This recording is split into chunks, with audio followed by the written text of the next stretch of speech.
नमो बुद्धाय Jameel sir. नमो बुद्धाय जय भीम जी। सिद्धनाथ बोल रहा हूँ सर। जी सिद्धांत जी। मैं इसी बारे में सर बात की करना चाहता था। एक तो मैं आपसे आपके साथ मिल करके जुड़ करके आपके मार्गदर्शन में आपके सुझाव और राय के आधार पर मैं भी करना चाहता था। मैं आपकी वीडियो देखता रहता हूँ और आपके विचारों से मैं बहुत प्रभावित हूँ। जी। मैं धम्म के लिए जीता हूँ, उसी के लिए मेरा पूरा समर्पण है। वैसे मैं किसी राजनीतिक पार्टी किसी संगठन का हिस्सा नहीं हूँ। मैं जी। स्वतंत्र हूँ, या तो मेरी विचारधारा या मेरे मन मुताबिक कोई मेरी कसौटी पे आया नहीं, इसलिए मैं किसी के लिए ऐसे ही भीड़ बनकर जाना पसंद भी नहीं किया। जी। व्यक्तिगत तौर पे किसी की हेल्प मदद सहयोग में कहीं खड़ा हो गया वो एक अलग बात है। और बाबा साहब को लेकर के, तथागत बुद्ध के धम्म को लेकर के जो मेरे से बन पड़ता है, कभी कविता कभी गीत, कुछ लिखना पढ़ना, और छोटे मोटे मंच मिल भी जाते हैं। बड़े मंचों के तो हम लोगों को मौका ही नहीं है, लेकिन अगर 1-2 मिनट का भी मौका मिल जाता है तो साबित भी कर देता हूँ कि मैं एक अलग तरह का सोच रखता हूँ और अलग तरह की बात रखता हूँ। जी। आपके साथ कैसे काम कर सकता हूँ सर, कैसे जुड़ सकता हूँ? एक बात। दूसरी बात है कि जो मैं आपसे बताया था कि मैं हूँ इलाहाबाद का, रहता मैहर में हूँ, कि आप भी कुछ राय हमसे श्रेष्ठ हैं, हमें मार्गदर्शन कर सकते हैं, मुझे क्या करना चाहिए? सबसे पहले तो आदरणीय सिद्धनाथ जी, जी भैया। जब हम किसी के साथ जुड़ना चाहते हैं जी तो जैसा कि आपने कहा कि आप मेरे साथ जुड़ना चाहते हैं, जी जी तो अब मैं नहीं रहा हूँ, मैं जो है हम हो गए हैं। जी जी भैया जी। जब से संघ बना है तो मेरा कोई अपना अस्तित्व नहीं है अलग से। जी जी जो संघ मुझे आदेश करता है मैं वही पालन करता हूँ। ठीक बात है सर। संघ के भीतर जब भी किसी सुझाव की या किसी आपत्ति की जरूरत पड़ती है तो मैं संघ को वो भी करता हूँ। मैं जी अपना प्रस्ताव कर सकता हूँ, सुझाव दे सकता हूँ, आपत्ति कर सकता हूँ, लेकिन निर्णय संघ ही लेता है। जी बिल्कुल सर। और अब तक जो है ऐसी व्यवस्था पूरे देश में जो है भगवान बुद्ध के बाद लागू नहीं हो पाई, जिसकी वजह से जो है हम तमाम समस्याओं में घिर गए। जी हमारा जो सारी समस्याओं का जो कारण है, मूल कारण यही है कि हम अपने आप में सीमित हो गए हैं। हमने हम छोड़ दिया और मैं शुरू कर दिया। जी जी तो इसीलिए ना तो हम राजनीति में कामयाब हैं, ना ही किसी सामाजिक अपना परिणाम दे पा रहे हैं सामाजिक रूप से। जी सर। तो इसीलिए जो है धम्मपद संघ में आप आइए, अगर आपका उद्देश्य भारत को बौद्धमय करना है तो। जी सर बिल्कुल। पहला लक्ष्य जो है भारत को बौद्धमय करना है। बिल्कुल सर। और जब भारत बौद्धमय होने की दिशा में आगे बढ़ेगा तो उसके बाई प्रोडक्ट होंगे। जी बाई प्रोडक्ट क्या होंगे? बाई प्रोडक्ट आप समझते होंगे, बाई प्रोडक्ट क्या होता है? सर आप बताएं थोड़ा मुझे। जी, बाई प्रोडक्ट होता है जैसे कि आप कुछ भी चीज बना रहे हैं किसी चीज से। जी उदाहरण के लिए आपने लकड़ी लेकर आए जी और एक लकड़ी में से आपने एक मूर्ति बनाई, जी तो उस लकड़ी में से कुछ अपशिष्ट बचा हुआ पदार्थ बचता है, बची हुई लकड़ी बचती है। जी तो उसमें से जो है अपने आप से कुछ और काम करने लायक कुछ चीज निकल जाती है, या तो कुछ और उसमें से मूर्ति निकल जाए, कुछ और छोटी मोटी जो है, या फिर वो जलाने के लिए जलावन के काम आती है। जी बिल्कुल सर। तो जो लकड़ी है, उद्देश्य था मूर्ति बनाना, लेकिन मूर्ति बनाने के साथ में हमें जलावन के रूप में या फिर किसी और अन्य कार्य के लिए भी लकड़ी प्राप्त हो गई वो। ठीक है। जी जी सर। तो ऐसे ही जब हम भारत को बौद्धमय करने की दिशा में आगे बढ़ेंगे तो उसके भी बाई प्रोडक्ट होंगे। बाई प्रोडक्ट के रूप में क्या होगा? एक जी तो समाज में सुख शांति का वास हो गई होगा, जी समाज में भेदभाव अत्याचार ये सब मिटेगा, जी आर्थिक संपन्नता आएगी, जी राजनीतिक सत्ता भी अच्छे लोगों के हाथ में आएगी। बिल्कुल सर। ये भारत को बौद्धमय करने का जो लक्ष्य है, जब इसकी ओर बढ़ेंगे तो इसके ये बाई प्रोडक्ट होंगे। जी तो इसीलिए हमें जो हमारा फोकस है वो बाई प्रोडक्ट पे नहीं है, बाई प्रोडक्ट अपने आप आएंगे। जी हमारा फोकस है अपने पहले और अंतिम लक्ष्य पर।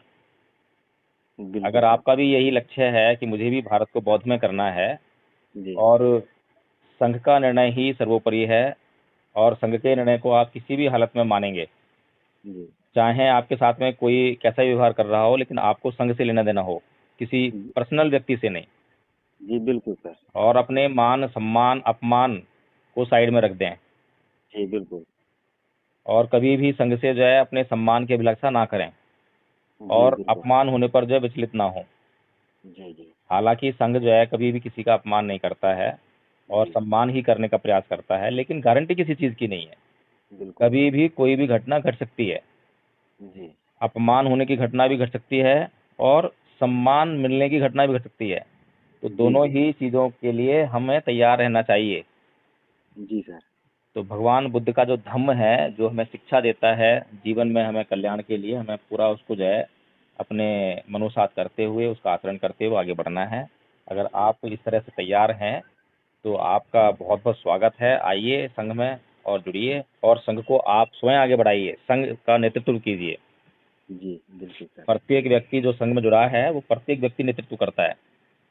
और जब जी आप जी जुड़ेंगे संघ से, तो आपको पता लग जाएगा कि किस प्रकार से जो संघ के आचार्य हैं, अगर आप देखें कि उनका समाज में क्या कद है, राजनीति में क्या कद है, तो कुछ भी नहीं है, जीरो है। जी जी दूर दूर तक लोग पहचानते नहीं है, लेकिन संघ के लिए जो काम कर रहे हैं वो बहुत बड़ा कार्य कर रहे हैं। आचार्य जो है बहुत तल्लीन होकर दूसरे प्रशिक्षुओं को सिखाने में लगे हुए हैं, ट्रेनिंग देते हैं, घंटों घंटों उनको सिखाते हैं।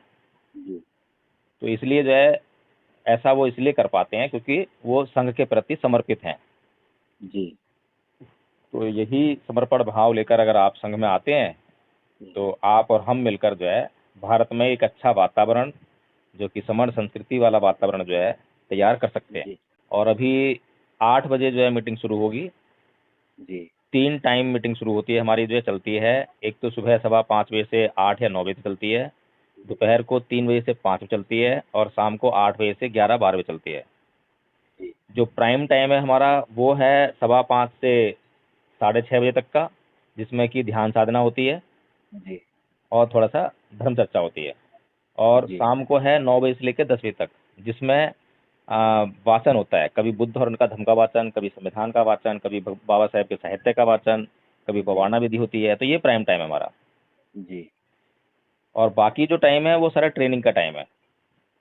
जो नए प्रशिक्षु होते हैं प्रथम वर्ष के या द्वितीय वर्ष के, उनकी ट्रेनिंग होती है कोर्स की। जी ठीक है आदरणीय जी। ठीक है भैया जी। तो जैसे कि ट्रेनिंग के लिए सर कहीं मतलब प्रैक्टिकली कहीं मतलब किसी कैंपस में या किसी स्थान नहीं, पर की केवल होगा? आपको जो है ऑनलाइन ही करा देंगे।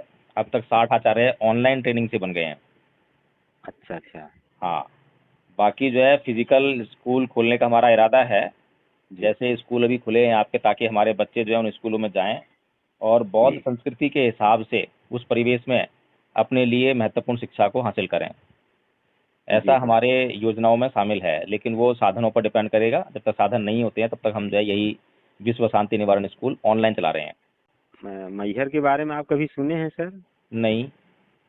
मैहर शारदा का एक देवी स्थान बना है, इधर मध्य प्रदेश सतना जिले में है। हम्म। ये भरहुत भरहुत स्तूप, जो भरहुत का तो नाम सुने होंगे ना? हाँ हाँ हाँ। तो भरहुत से 30 किलोमीटर दूरी पे मैहर है, और मैहर एक धार्मिक स्थल बना हुआ है। अच्छा। और यहाँ लाखों की भीड़ आती है, कभी आप सर्च करके देख लें तो वो मैहर की जो शारदा है वो बुद्ध हैं सर। हम्म। करोड़ों लोगों का वहाँ करोड़ों रुपए का चढ़ोत्तरी, और वहाँ का डीएम और वहाँ का कलेक्टर जो है, कलेक्टर और एसडीएम जो है उसके मंत्री और अध्यक्ष और मंत्री हैं। हम्म। सरकारी उसमें है, लेकिन पंडे पुजारी वही ब्राह्मणवादी लोग ही हैं। हम्म। रविदास आश्रम भी है अपने पास, हम्म। हम्म। काफी बड़ा है। मीटिंग वूटिंग करने के लिए काफी बड़े बड़े बड़े हाल हैं। रविदास आश्रम जितने भी हैं सब बेकार हैं। जी रविदास भवन तो काम आते हैं कम से कम ठहरने के, जी जी लेकिन जो रविदास जो मंदिर हैं जी या आश्रम हैं, जी उनका जी। कुछ भी यूज मैं देखता नहीं हूँ।